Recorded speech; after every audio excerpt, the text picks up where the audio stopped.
Good morning and welcome to the Coffee and Conversation with Katie Arrington, performing the duties of DoD CIO. Now, please welcome INSA President Suzanne Wilson-Heckenberg.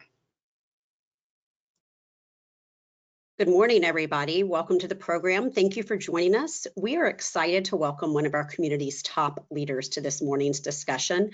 But before we begin, just a few housekeeping notes. If you have any questions, and we know you will, please submit them through the questions box on the right side of your screen. I will do my best to get to all of your questions. We have close to 650 registrants this morning. We'd also like to welcome members of the press. Please remember that this event is on the record, is being recorded, and will be posted on our website later this week.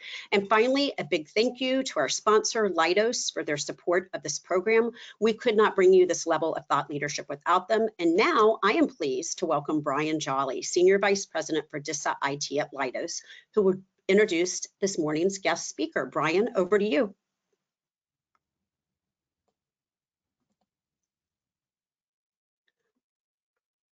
Brian, we just need you to unmute if that's possible. I'm not sure if it's on your end or ours, but we'll get your audio up and running here shortly.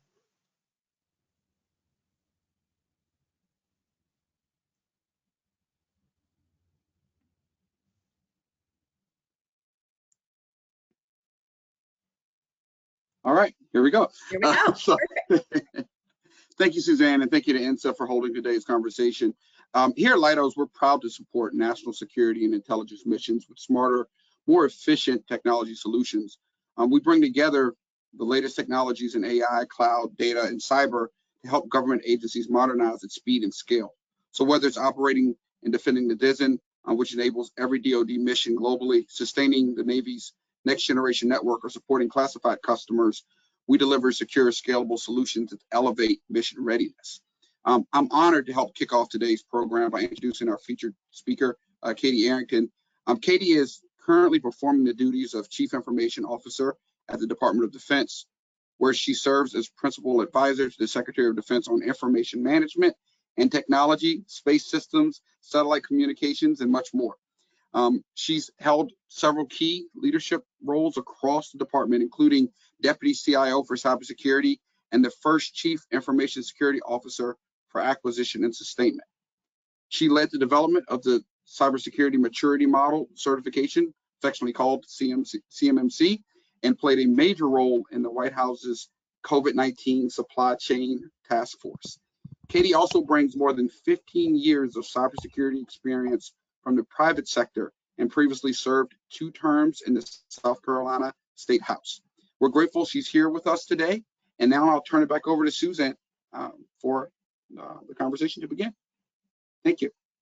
Great. Thank you, Brian. And thanks again to Leidos. Katie, we know you have a full plate and we have 45 minutes here to get this conversation rolling. We have a couple kickoff questions, then we're going to talk a little bit about SWIFT, CMMC, and then I'm going to open it up to the myriad of audience questions we're already receiving.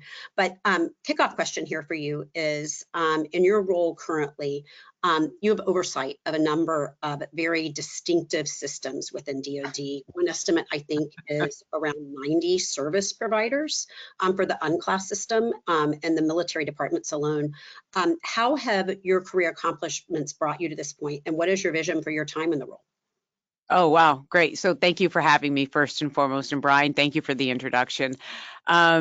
You know, I would laughingly, because you know, I'm just Katie, you know, my being a mom and a grandmother, I know how to make people talk, whether they like to or not. My family says to this day, my love hurts. I think the Department of Defense is feeling that as well. I drive people to do their best and you know, really be successful in the mission.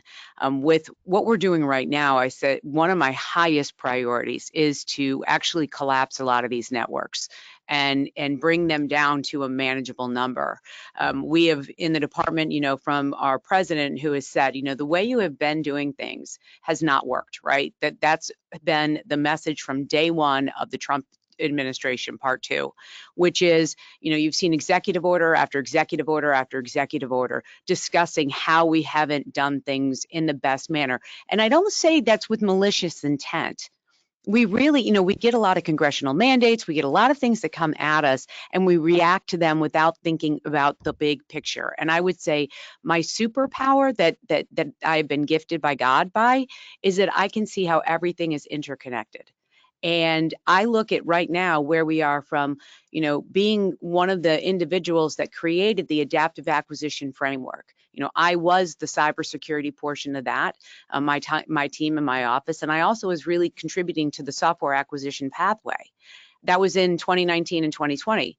Fast forward, right, that, the first things, the Secretary of Defense does when we are trying to ensure that we have lethality, readiness, and efficiency, as he says, this should be the default pathway, the software acquisition pathway, because what doesn't have software in it?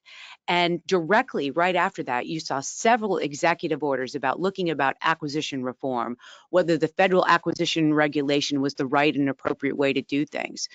My response to that in this office is a way that, we can collaborate and bring things together was first, SWIFT. You can't have software without software getting into the system rapidly. So I needed to fix that problem. And, industry responded amazingly to that RFI, and we'll get into that into a minute. But also in conjunction with this, and how do we collapse these networks down, right? There's more than 90, there's way more than 90. I wish it was just 90, but looking at the RMF and how do we do it faster with more tools and automation to make that happen has been, I think, the primary focus of what I'm going after. And my time here, I know we have a nominee, Ms. Kirsten Davies. She is in the process, but until that time that I move out of this seat, the pedal is to the metal.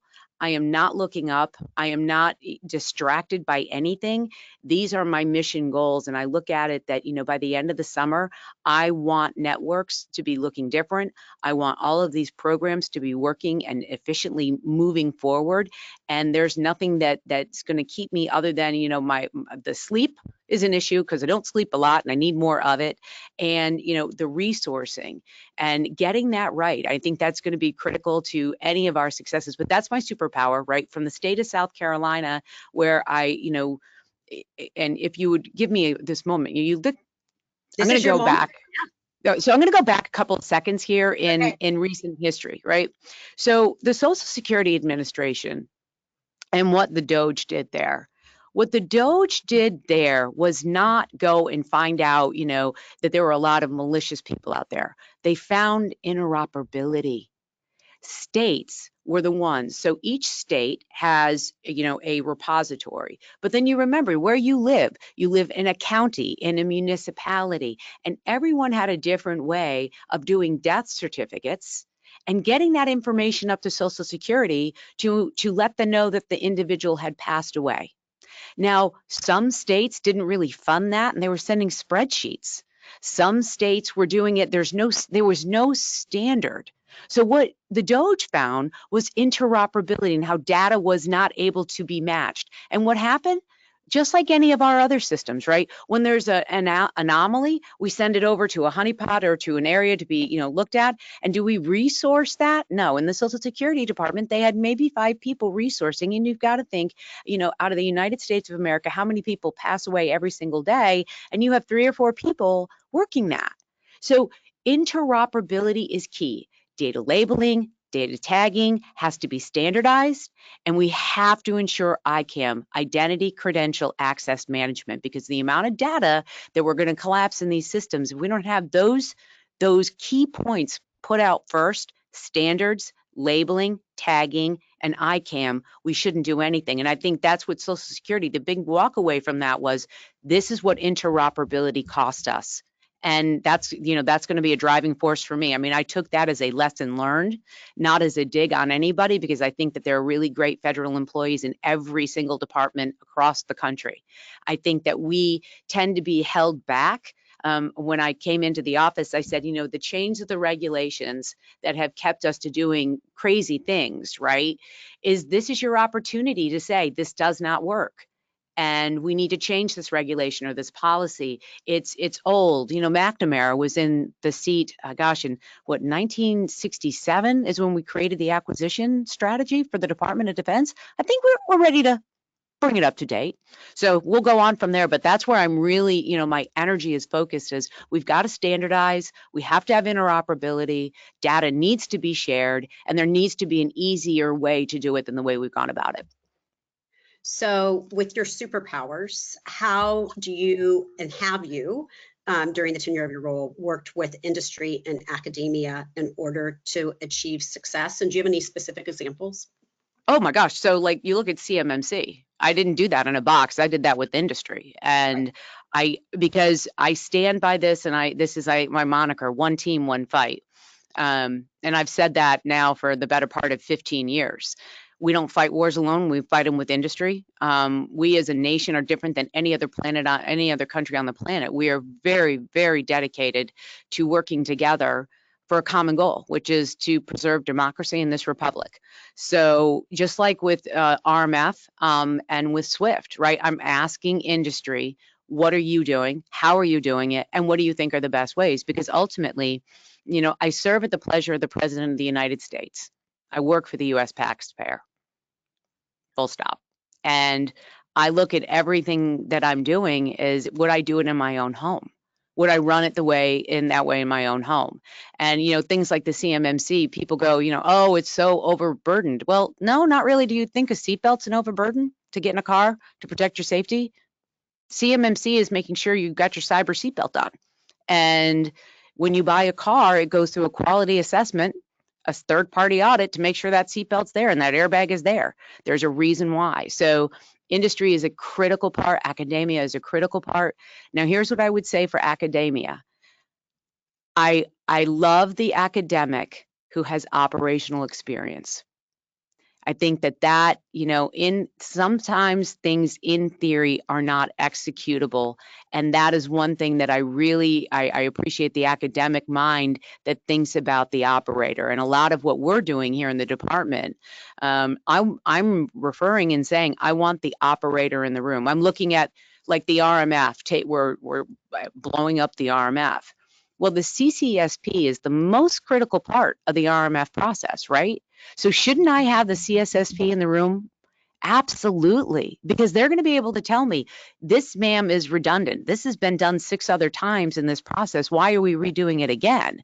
And industry coming in and telling us, we've automated the RMF process. We do it in hours, not months or years. So absolutely, industry is a partner of the Department of Defense. We are brothers and sisters, if you want to look at it that way. We don't function without them, and they don't function without us. So they're always welcome. The RFI on SWIFT, we had well over 500 responses, and we're not talking one-page response. We are talking binder of actual processes that they're doing. It was amazing. I'm in the middle of actually, oddly enough, I'm reading Leidos' response right now. It's on my desk. It was my morning read this morning. So more from industry is better. More from industry is better because we write policy, we write budgets, we write requirements, but are they right? That's where we need industry's help. So going back to SWIFT, the new software fast track SWIFT program kicked off probably about 5 weeks ago to speed up software acquisition. Can you talk a little bit more about SWIFT? And I know there is an RFI out there, as you mentioned. So the RFI is closed and we've got the information in. And what it's going to be is that we have to assume some amount of risk to be ready, efficient, and lethal. There's just no way around it. So in doing the SWIFT program, you as an entity provide me your SBOM from both your sandbox and production. I need to see the deltas, what you changed, right? Then I'm just asking, oh, I'm sorry, I'm using my hands. The balloons. That's actually so funny. I forget about that. Thank you, Al Gore, for the internet, and thank you for that app creator for that one. But in SWIFT, so we're looking at your SBOMs, right? But we're also asking, give me a third-party SBOM analysis. Go to a commercial provider and bring me that. And also bring me a third-party risk assessment of your company based on the DoD risk factors, cybersecurity, financial health, foci.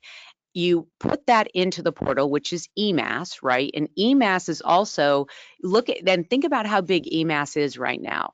Your SPURS, Supplier Performance Risk Score, what prior to CMMC, right? That's where you're placing that information. We're using this as truly a repository, a living, breathing repository on every one of our partners in industry.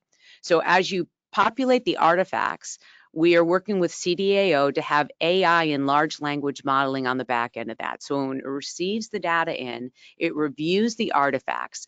We're looking for anomalies. If there are no anomalies, okay, then you're good and you get moved through the process. We're talking hours, not days, not months, not years.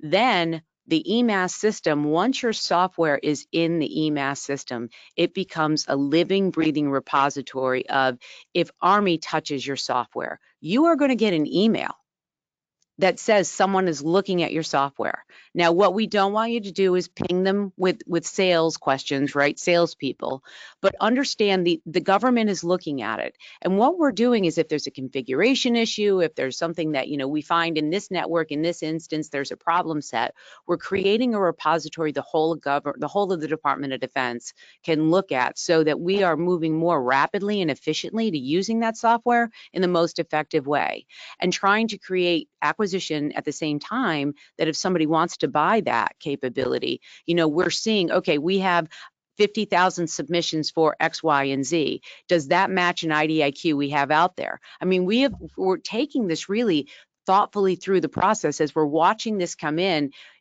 we'll be piping into what we call Advana, our data, our repository, so that we can say, okay, we're getting a lot of COTS capability or SAS for AI. How many contract opportunities do we have for that? Do we need more?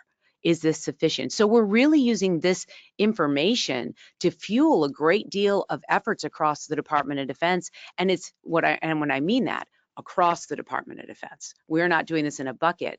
And I will say, yesterday at my CIO Council, which is the Fed CIOs, we come together once a month, we talked about this exact program and how we could possibly use this, right? Would it be a good thing to have over at GSA? This exact same process. So know that these conversations are going on, that, a good idea in one, sector of the government could possibly be a good idea for any other sector. And, we want to make the best use of the tax dollars, but we also want to make really good use of our commercial capability. In addition, break to SWIFT.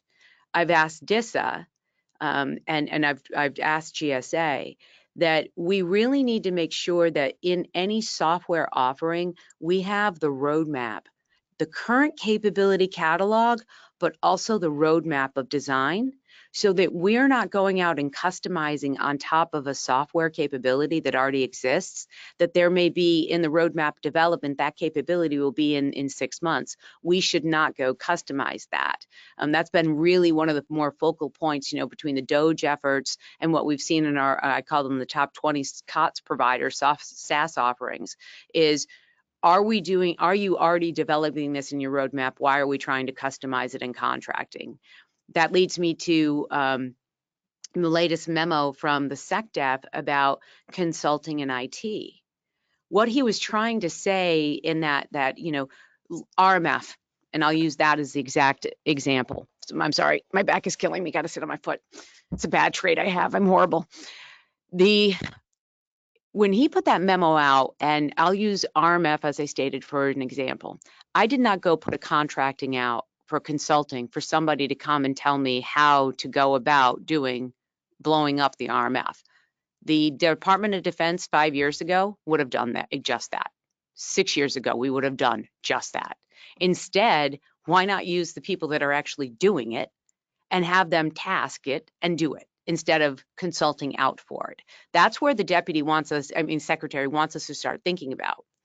And then I'm going to get to, and please, I know time is tight, but this analogy is really, really critical, I think, for everybody online. It's what I call puppy, monkey, baby. And I'm stealing it from Bud Light, and I'm sorry, puppy, monkey, baby. And here's how we got to where we are in our current predicament of, and here's why. Program manager A gets $20 million and they want a puppy. and they see that there's a SaaS offering that is available that is a puppy. So they put an RFP out, and an SI, system integrator, says, okay, I can put that puppy into your system. What happens next year is we don't incentivize that program manager to make best use of the money, right? Because if you don't have that money next year, my gosh, you may not get it in the future. If you don't use all that money, you may never get it back again. So they're under the gun. Instead of incentivizing a program manager for doing and innovating and saving money, we penalize them by taking money away that they may need. So year 2, program manager A goes and sees program manager B. He's in the Army, this guy's in Navy, and his puppy can climb. And instead of doing, he looks at his PM, the SI, and says, I need my puppy to climb. Okay, write me a contract, a contract mod, and I'll make your puppy climb. Do they go back to the SaaS offering and say, do you have the capability for climbing in your software stack? Nope. They just build it. They customize it. Then year 3 comes, program manager A is at a trade show, and there's program manager C who has a like program in the Marine Corps, that they have a puppy, they have a monkey, and now they want a baby that's cute and crawls. So they go back to the SI and they do the exact same thing. Well, the problem is we end up with puppy, monkey, baby, right? Where do you put puppy, monkey, baby in a repository? Does it go to the vet? Does it go to the zoo? Or does it go to the daycare?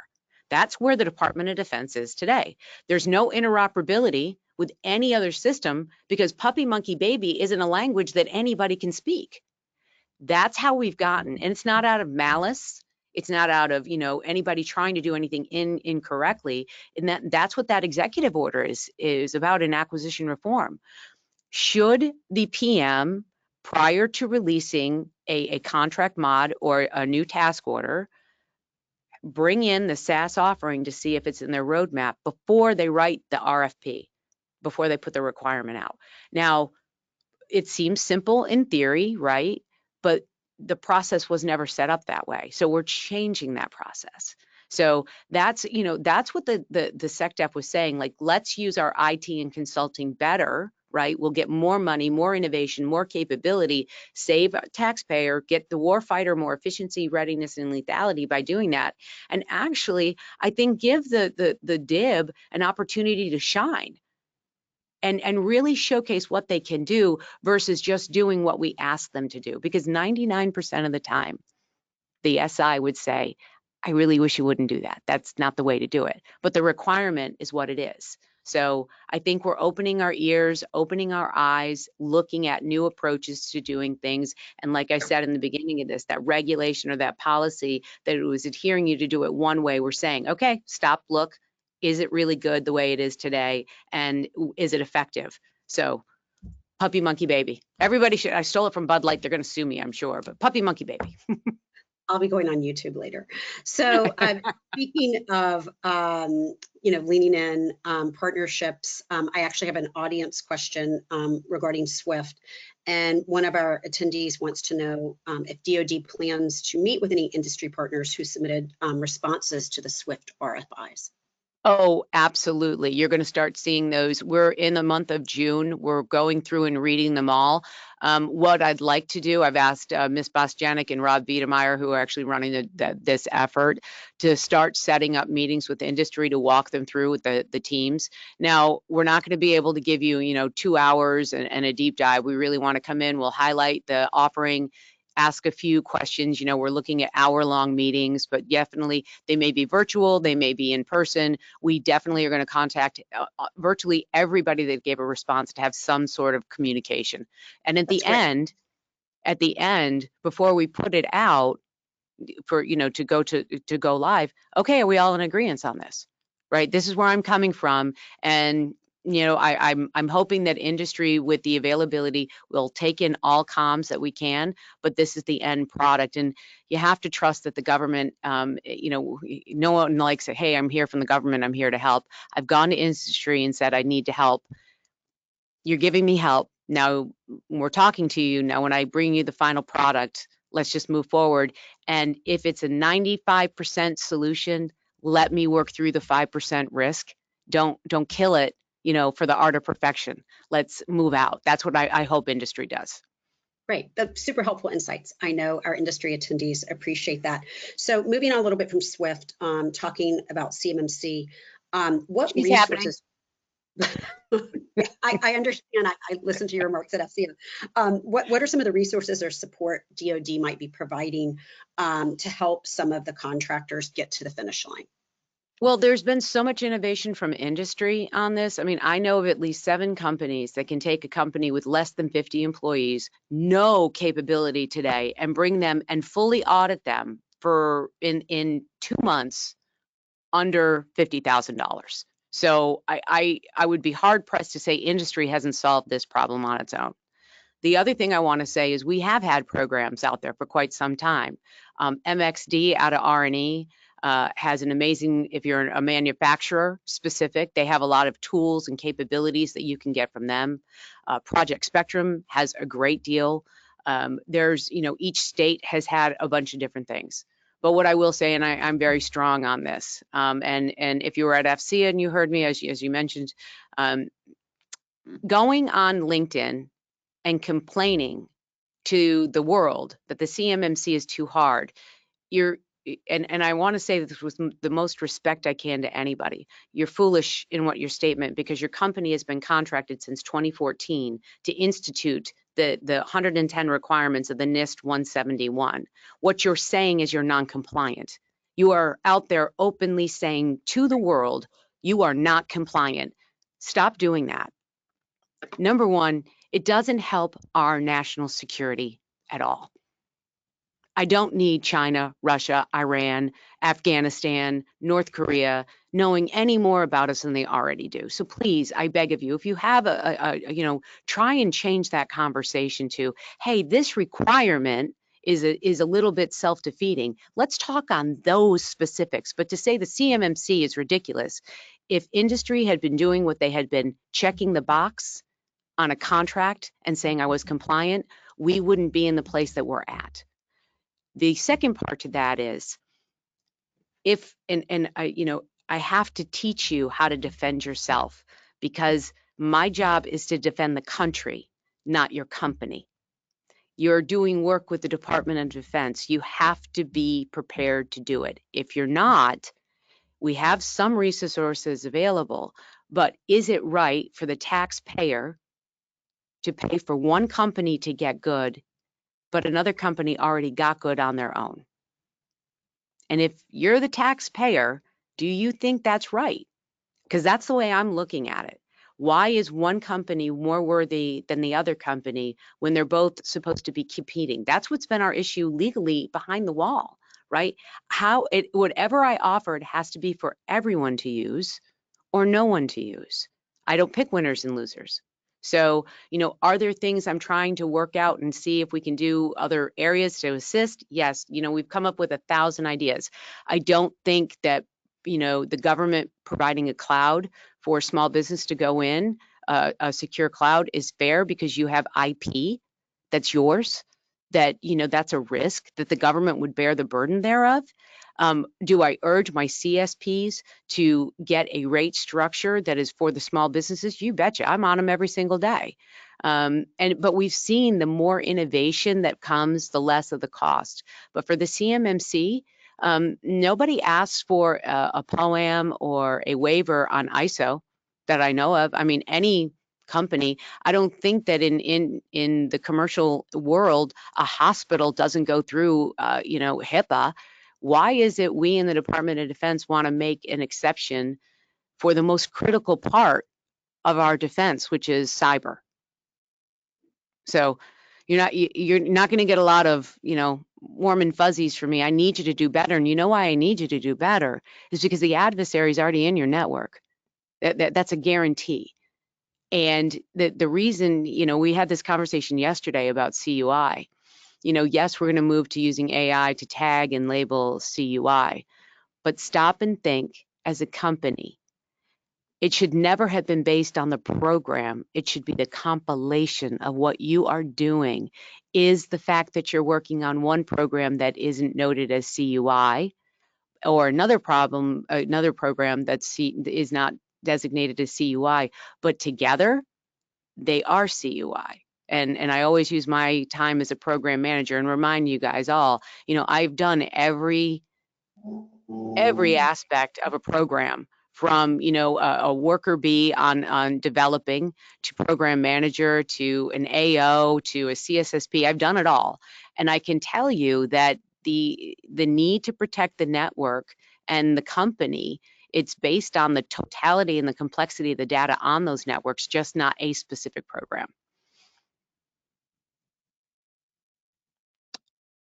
Sorry, we had some background noise. I was on mute. We have a lot of audience questions, so I'm going to do sort of a fire round with you to the best of our ability. Okay. Kathy Kobiela with Army Material Man asks, how is DoD helping the small business community with resources to achieve CMMC requirements?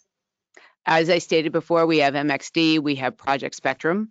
We have, every state in the country has a program to help small businesses with cyber requirements. There are grants leveled out.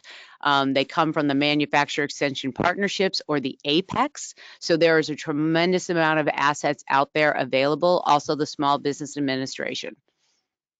There's a ton of capability out there. You just have to look for it. And then when we found more out of the times is people don't want to go and put the time in to go look for the resources.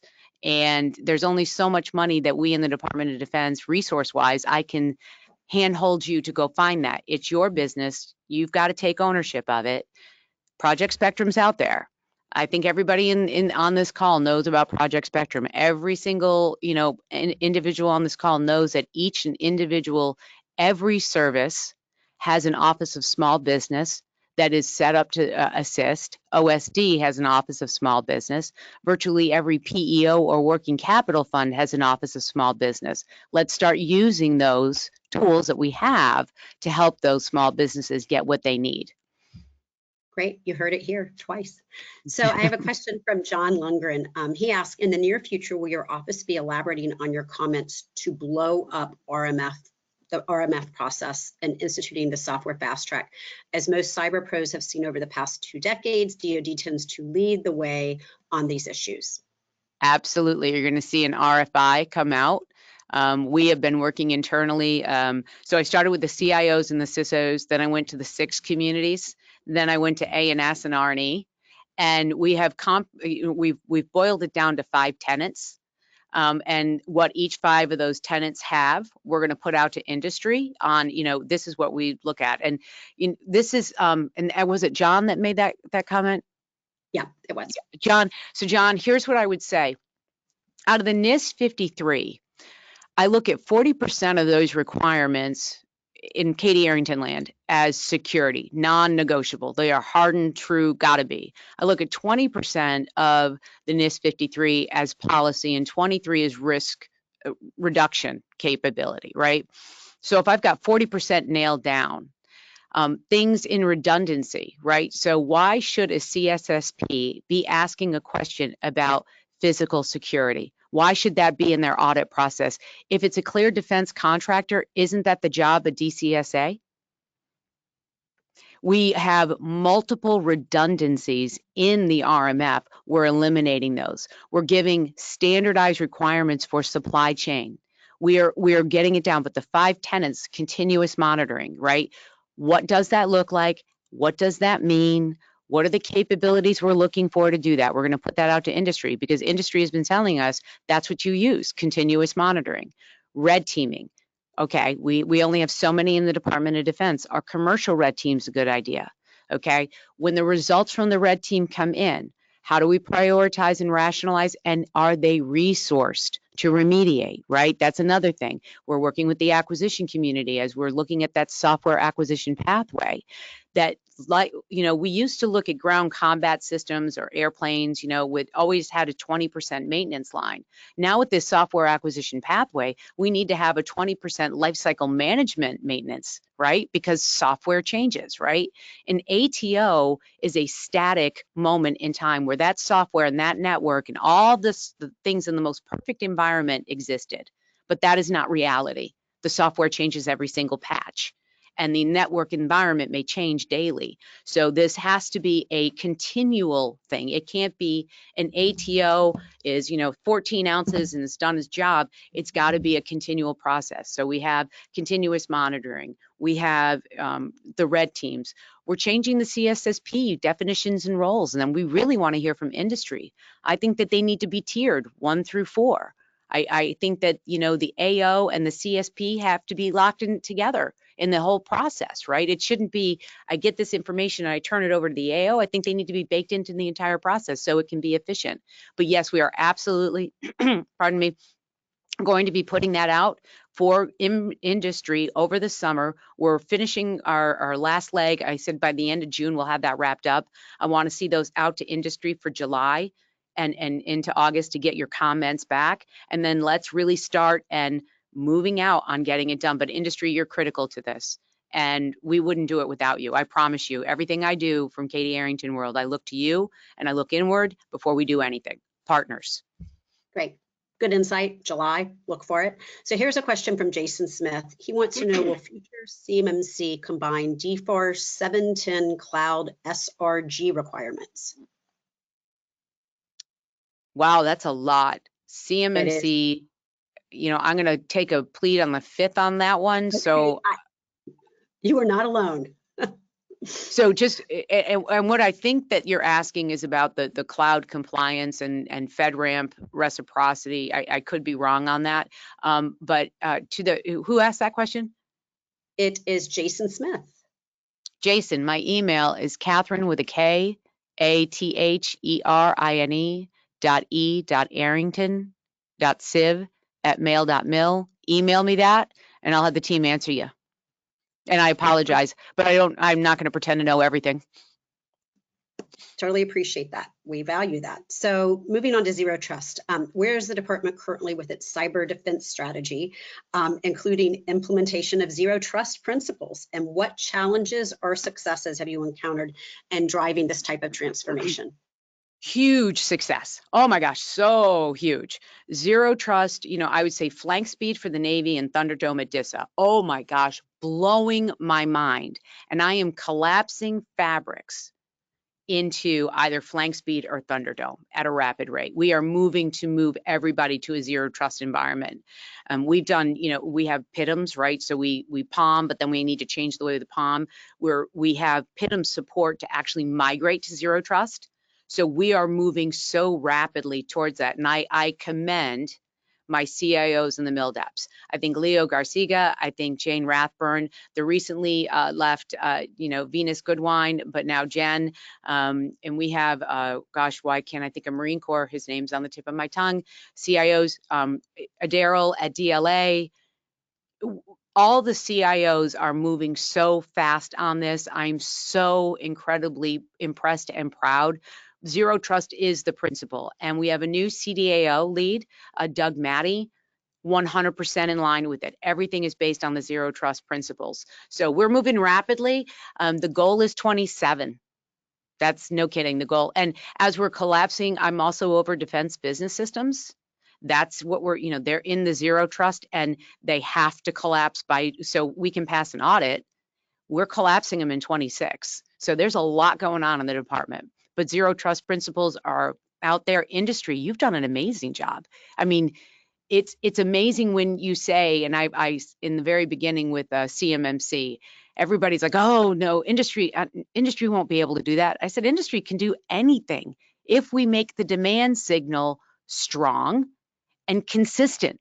The industry will meet the demand. You just have to have the demand signal and not waver on it. It's got to be there. Industry will develop. They'll move to it because they understand we're partners. And you guys have absolutely blown my minds. I can't thank you enough for the work that the industry has done onto themselves. I mean, you look at all the CSPs that are moving to Zero Trust, right? They're implementing it. Most companies have a Zero Trust environment already. So kudos to you all. I mean, it was a long time coming, but we are definitely looking at the 27 as the target. Great. Final question related to supply chain. How concerned are you with the national security supply chain disruptions and what it might mean for certain technical solutions that are becoming more ubiquitous on the battlefield and in service generally? I'm terribly concerned about the supply chain. You know, the time that I was out of government, I worked, you know, from when I led the COVID supply chain, right? That's when I really got a rude awakening. I never left it. In fact, in the department, you know, one of the things I was, you know, hoping the Trump administration would let me do is the supply chain. We have critical vulnerabilities that our adversaries are the only capability provider, and we need to change that. And the President of the United States understands that. I remember Trump very clearly, President Trump in COVID, you know, why don't we have these resources in America? Why are we having to look elsewhere? Well, we turned our back on our country in the manufacturing world for well over 40, 50 years. And now to bring it back, I think the president's doing an amazing job. We have things in the building like the Office of Strategic Capital. We're moving out on, you know, how are we going to get critical minerals? You know, I can't say enough. There's a gentleman by the name of Brent Ingraham in A&S who's doing tremendous work on critical minerals. We need to figure out, you know, thank gosh, the president brought back steel to America. We need pharmaceuticals. We need electronic components.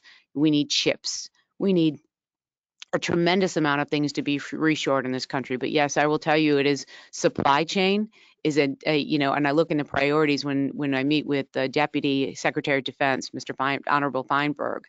Supply chain is the second priority, right? We've got to have the capability. You know, do we have enough ammo? Do we have enough of, you know, X, Y, and Z to be able to get through the battle? Do we have enough non-kinetic support to make sure that the battle doesn't happen, right? These are all supply chain issues that we are becoming more and more aware of every single day. I'm putting out a memo out of my office. It should be later today or tomorrow about supply chains and 5G and how we should look at evaluating them. I would say for the defense industrial base, the primes really need to know their supply chain holistically. And I wouldn't lean on the rule about contract privity, right? I can't see below. There are a lot of capability providers who can illuminate your supply chain from, you know, tier 1 to tier 7,000 and tell you where your vulnerabilities lie geographically, from manufacturing, from critical minerals. You should know your supply chain in and out, and you should be always looking for supplemental companies that you can bring in.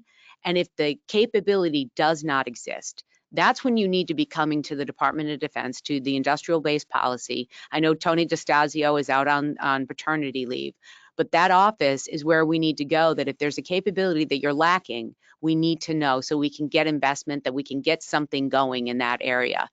We know we have critical areas of concern, you know, between, you know, maritime and automation. I think that's another area that we really are in the United States poised with our allied partners to do a great deal of, you know, I always say a traumatic event or massive change compels us to go forward. And right now, you know, the move to, you know, manufacturing, but automated manufacturing, right, is the real thing. And how are U.S. companies prepared? Are we? Do we have the workforce to do that? Are our colleges and high schools training? And I say, you know, I don't always want a 4-year degree, right? They're great. But I also need a lot of technical trade people. I need a lot of people with 2-year degrees or operational experience on automation. So we are in the crux of a massive, this is Katie Arrington's thing. This is a cultural shift. We are in the midst of a cultural revolution where we are moving from the way things were to the way they're going to be. And the supply chain is right there with it. It's just as critical as anything else, more so that, you know, it's the foundation. So we have to watch it. We have to protect it. We have to ensure that those companies aren't, you know, our adversaries know who our supply chains are. They go and buy them up purposefully. They intercede, you know, they mess around, you know. Remember, guys, China owns what, 80% of the world's ports. And if you're banking on your capability coming through a port that China owns and they want to make it hurt on us, they're absolutely going to use that capability. You know, I say this non-kinetic war we're in, you know, the cyber war, the trade wars, the transportation wars, you know, the strike wars. It's all part of it. So we all need to work together, but supply chain is critical. And, you know, if we don't have the raw material, the component parts to make the weapon, where are we? And the logistics to get it there. So I think supply chain is, like you said, critical to end on today. Our time is up. It flew by. Really appreciate your sharing your morning with us. Any closing remarks for it? We've got industry, academia, we've got some students on, we've got government that you want to share. So first and foremost, I thank God every day that I'm never the smartest person in the room, and I'm not today. And I pray that each of you take what I'm saying and know that if not you, then who? You are intelligent, you are articulate, you were made for a time right now. Don't hold back. Any idea is a good idea. Communication is the only way to solve problems. I'm a communicator. I want to hear the ideas. If you want, any idea is a good idea. And let's be loud and proud right now about what isn't working, and very loud about what is working and how we can do that. And one team, one fight. We do not fight wars alone. We do not fight wars, without each other. And our common goal, right? If we do our jobs the best that we can possibly do, we don't go to war. And that's the end goal. Less wars, better for all of us as a whole. So I thank you for the time. I thank INSA. I thank Leidos for the sponsorship. And I thank you all for entertaining, listening to me for the past 45 minutes, drone on about things. I'm sure you had much better things to do in the day, but I appreciate the time with you. And I hope that what I said today resonated, helpful, and spurned something inside of you, a passion, because you do live, whether you live in the greatest country that has ever been around the world. You do not see a line of people dying to get into Russia, dying to get into China, dying to go to Afghanistan or North Korea. You live in the greatest country in the world, and it's the greatest country in the world because of you. So thank you. Well, well said, Katie, and thank you for your service. And also, again, a special shout out to Leidos for supporting today's conversation, and to all of you all who joined us online. We appreciate your time and engagement. A brief survey will pop up when the webinar ends. Would really encourage you all to take about 2 minutes to fill that out. And then just a look ahead, on June 25th, we hold our 8th annual New IC Symposium. This year's program includes a gratis pre-event career fair held in partnerships with Clearance Jobs from 12 to 2. It's really a terrific opportunity to connect with top IC employers, learn about the demand of skill sets as well as upskilling. And then the formal program that day features our keynote from FBI Assistant Director for Intelligence, Tanya Ugaritz, an engaging panel discussion and a series of Ignite rounds, ending with a closing reception. And then on July 2nd, join us for our leadership dinner honoring General Mike Gutlein, Vice President of Space Operations for U.S. Space Force. And then finally, mark your calendar for July 26th for our 40th Annual Baker Award Dinner, where we will be honoring former CIA Director Bill Burns. And then the INSA team is traveling to Colorado Springs August 6th. So that's it for today. Again, please fill out the survey, and everyone have a wonderful afternoon. Thank you.